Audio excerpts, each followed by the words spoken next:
네, 안녕하세요. 오토캐스트 신승영입니다. 르노그룹 회장이 한국을 방문했습니다.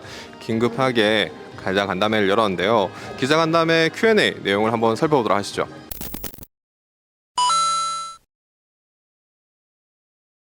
I think the project is actually moving on schedule.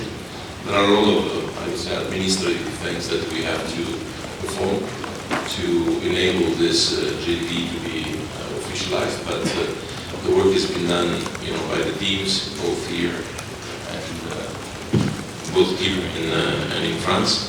I'm pretty optimistic that we will match the schedule that was anticipated. All this difficulty in logistics, of course, they tend to complicate, the normal development of such kind of project. But this morning I was in Busan to, visit the plant and meet the people, and I've seen an incredible level of motivation in the teams. So for this project, so I think they're going to make it happen. With regards to the stake, it was a way for us to engage our partner in a much deeper way than simply having a supplier-customer relationship. So Geely would be then, when everything is utilized, one of the key stakeholders of 르노코리아 Motors, and as a stakeholder they have all interest to the fact that this project and this operation are actually flawlessly working. It is from now, because we are already working with Geely and Renault engineers to introduce this new platform. We are already spending a part of this amount. The condition is that we are able to move forward with this, let's say, with this joint venture with Geely Volvo, which is the most likely scenario. I think that it is decided internally that this plan is approved on a couple of cars for the time being, which will allow us to fill the capacity of the plant and make it profitable in the medium term. We live in a very uncertain world. Let's say we always have to be prepared to things that are not getting, let's say, right in the right direction. But I just want to reassure everybody, I'm here because we're opening a new chapter of 르노코리아. We have decided that we would invest on this new platform, and I am sure that the next years will be much better for 르노코리아 than what the last year have been. I think we have a few months to, suffer, if you want, because we are in a lower, let's say, phase of our product life cycle. We are using, of course, a lot the manufacturing operation to feed the export demand. So we had actually sent a lot of Alcanas into Europe because it's a very, very successful car there. Much more successful than what we expected, also because of the competitiveness and the quality that the team in Busan has been able to deliver. So we are in a low life cycle of the product because we don't have a lot of products to produce a new one, but they will come very, very soon, and everybody is working hard to make this challenging period as short as possible. And I'm very optimistic that with the decision that we have made, we will be able to stabilize and grow the business in Korea. I think that the direction for 르노코리아 is actually to go upmarket in terms of what kind of cars we manufacture, also because it's more adapted to the structure of the Korean market.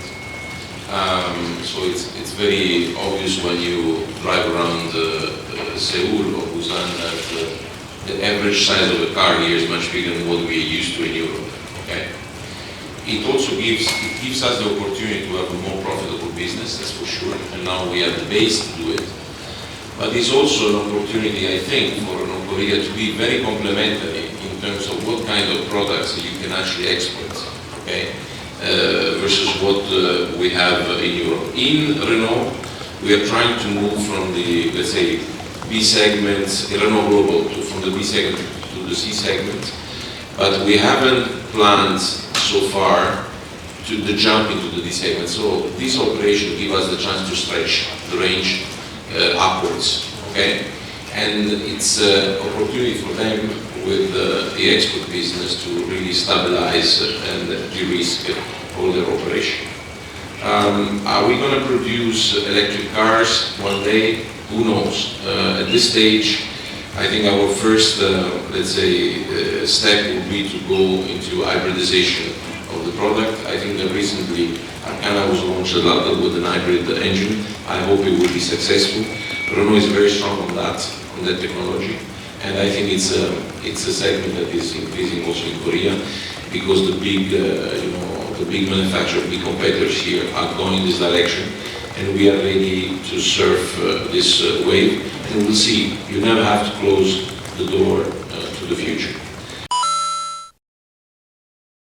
So, I mean, you know that Renault is one of the companies that is one of the ones that first believed in pure EV cars. In fact, we were the ones together with GM, like more than 10 years ago, to bring LG into the automotive sector. So we have a very strong relationship with this fantastic Korean company.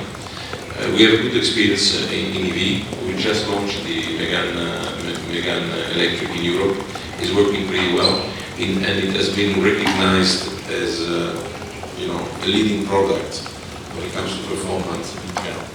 So if we see the need for Korean market to introduce EV cars, I think we have the way of doing it. Okay. When it comes to the manufacturing of the product here, we also have experience. I was today with Mr. Lee, head of the plant in Busan, and he was telling me that, of course, many years ago they were building and assembling the Fluence Renault, which was an electric car, and we did the Twizy. So there is some kind of experience. So all the ingredients are there.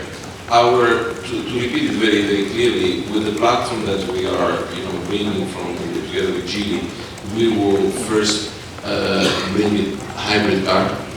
But if we see the demand growing, of course, we will have to react and anticipate.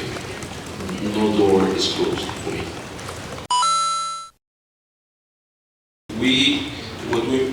We made this. There are actually two types of application of hydrogen. One is you use it with a fuel cell to charge an electric battery and then an electric motor, or you burn liquid hydrogen into a combustion engine, so you do clean combustion. We are pursuing the two ways. Alpine is looking at that technology, especially for competition. Okay. On the fuel cell concept, we have decided to use a so-called mid-range concept. That means that the fuel cells charge a smaller battery on commercial vehicle for professional utilization. This is why we have established a joint venture with a company called Life Power, American company that is a very, very good, let's say, fuel cell. We integrate it in the vehicles, and we also build charging infrastructure, and we also offer to the customer green or blue hydrogen. So it's a full package. Cars have been recently homologated, will come into the market by the end of this year. So let's see how it works. Okay, we have no plan for the time being in Korea, but we have the technology in the house. So you never know again. It's like for electric cars. Let's see how it moves. The 300,000 theoretical capacity is always communicated by manufacturing people because they always want to show that their business is big. Okay? But the business needs to make sense. okay? Because this is the revenue capacity with the free shift, etc. I think we don't have to necessarily push the volume, okay? We have to get to a level, around between 150 to 100,000 that will ensure us, let's say, a profitable business. And if the opportunities arise, then of course you can flexibly move up. But in no countries in the world anymore, I have driven the strategy, the manufacturing strategy for an increase of capacity. Actually, I did the opposite the last 2 years because Renault was at too much unutilized production capacity. And this was one of the big problems of the company. So by already to 2023, we will be above 100% capacity utilization in Renault, with of course the flexibility that is given by all the deals that we have with trade unions around the world.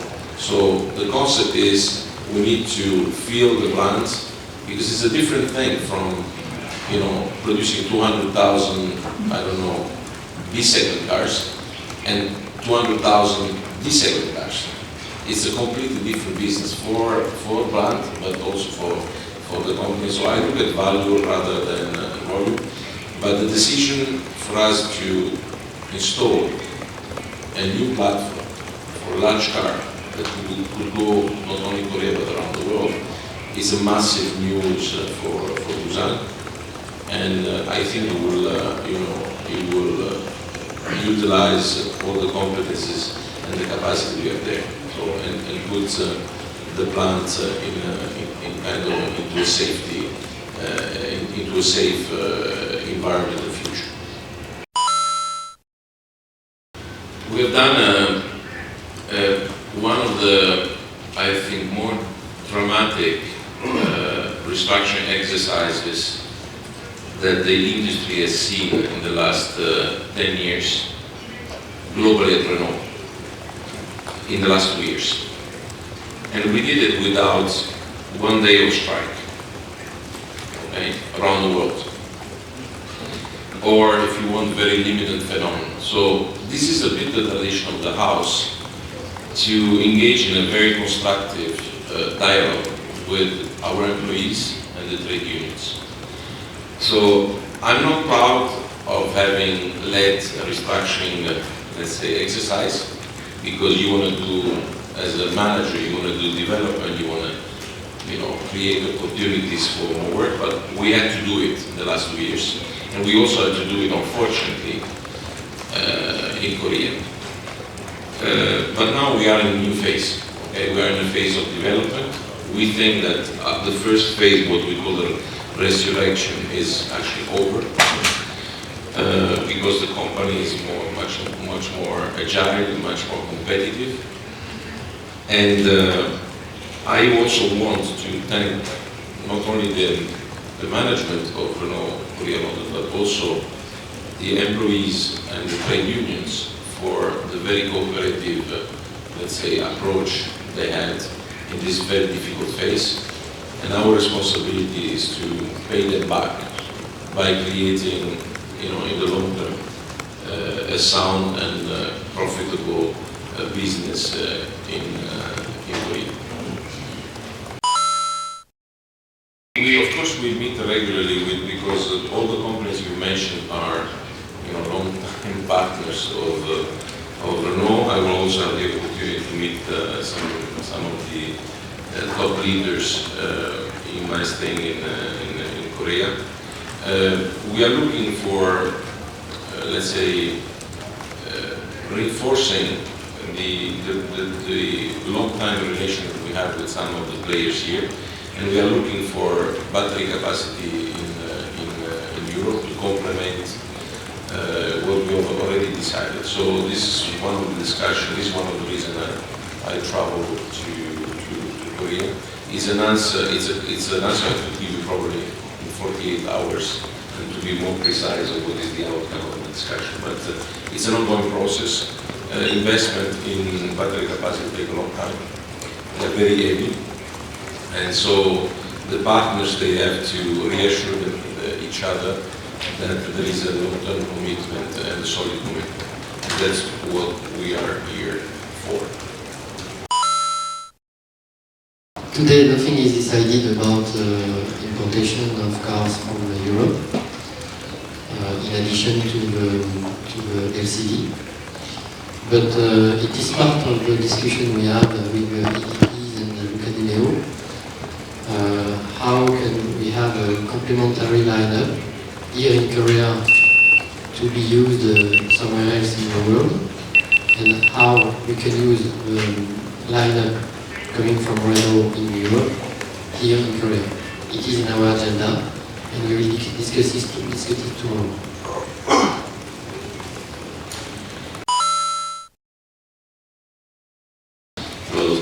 It's true that we are working on the idea to carve out our combustion engine operation around the world, and putting together with a partner, because this is the kind of sector or industry where you need to play the game of the scale to find synergies and to reduce the cost.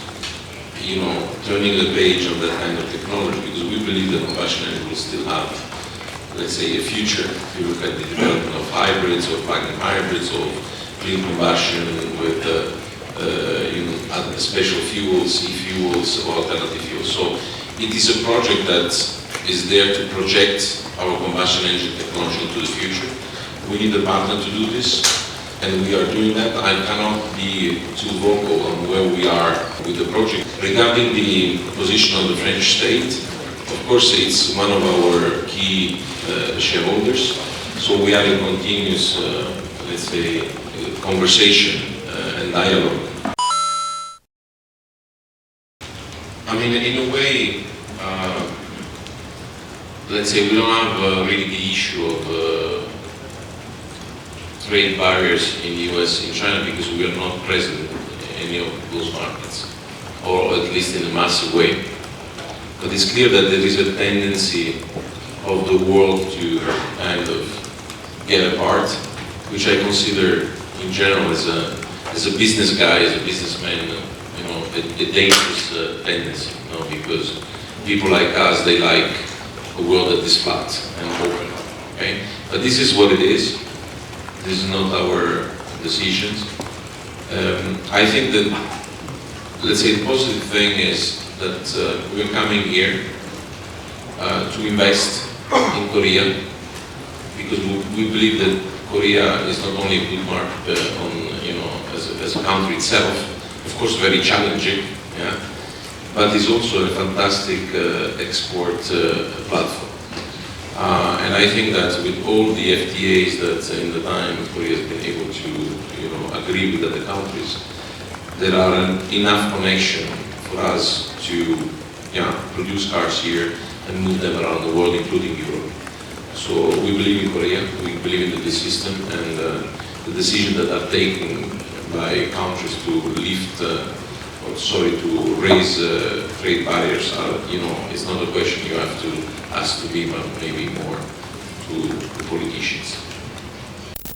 르노그룹 회장이 한국을 방문한 것은 2014년 카를로스 곤 전 회장 이후 8년 만입니다. 그래서 어떤 말을 할지 저 개인적으로도 굉장히 큰 기대를 안고 기자간담회에 갔었는데요. 엄청나게 새롭거나 임팩트 있는 내용들은 없었습니다. 주요 멘트를 살펴보면 한국을 중대형 차량의 핵심 수출 기지로 육성하는 방안을 모색하고 있다라고 밝혔고, 향후 6년간 수억 유로의 투자가 이루어질 수 있다고 밝혔는데요. 사실 부산공장은 이미 르노그룹 내에서 중대형 차량 생산의 핵심 기지 중 하나입니다. 그리고 르노코리아 기술연구소에서도 이 중대형 차량 개발에 상당 부분 관여를 하거든요.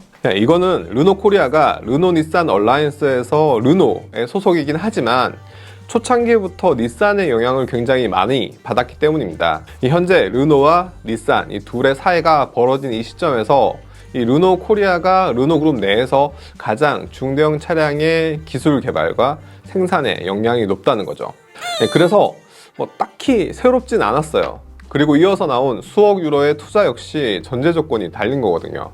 이 중국 지리자동차와 합작한 조인트 벤처가 계획대로 잘 운영이 되어야 하고, 이 향후 신차 개발 및 승인이 순조로워야 하고, 이 수익성을 확보한 안정적인 생산 플랜, 즉 노조를 포함한 부산공장의 생산성이 높아야 한다는 조건들이 달려있는 사안입니다. 이런저런 단서가 달려있기 때문에 이 수억 유로의 투자는 언제든 어그러질 수 있다고 저는 보여지는데요. 이것 외에도 이번 방안에서 강조했던 것 중에 하나는 르놀루션 플랜입니다.